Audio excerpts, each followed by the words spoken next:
అది గాసిప్స్ లాగానే తీసుకోవాలి కానీ ప్రముఖులైన వారు దీన్ని డైవర్ట్ చేయటానికి దాన్ని గాసిప్స్ లాగా కాకుండా అంటే ఇదొక నిజమైన ఒక భూతం లాగా క్రైస్తవ సమాజానికి చూపిస్తూ ఉన్నారండి. షెడ్యూల్ కాస్ట్లో ఉన్న వాళ్ళు ఎవరైనా కానీ కాస్ట్ కనుక అలానే ఉంచుకొని కన్వర్షన్ కనుక మతం కన్వర్ట్ అయితే క్రిస్టియానిటీలోకి వస్తే ఇది పోతుంది అనేది ఒక బూచిని చూపించి వాళ్ళ రాజకీయ పబ్బం గడుపుకోవటానికి ఈ విధంగా చేస్తున్నారు.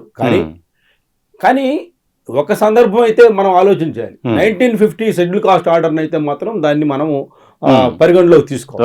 ఇక్కడ ఒక పెద్ద కన్ఫ్యూజన్ క్రియేట్ చేసే రాజకీయ నాయకులు ఏంటంటే రాజ్యాంగంలోని 1950 ఆర్డర్ అంటున్నారు ప్రతిసారి. అసలు రాజ్యాంగానికి 1950 ఆర్డర్కి సంబంధం లేదు.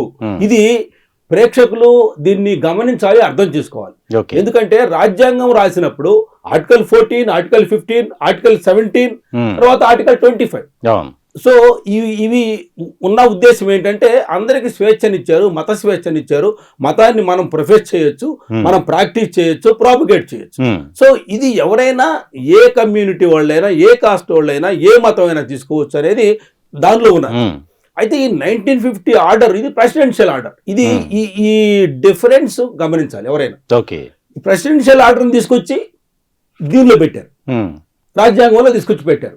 ఎప్పుడైతే రాజ్యాంగంలో తీసుకొచ్చి పెట్టారో ఇప్పుడు ఏమంటున్నారు సింపుల్ గా, అంబేద్కర్ రాసిన రాజ్యాంగం అండి, అంబేద్కర్ గారు ఆయన రాజ్యాంగం అంటే ఆయన రాజ్యాంగాన్ని మరి దళితులైనా మీరందరూ కూడా గౌరవించకపోతే ఇంకా ఎలాగూ అనేది ఈ మధ్య రాజకీయ నాయకులు కొంతమంది ద్వారా మనం వింటా ఉన్నాం.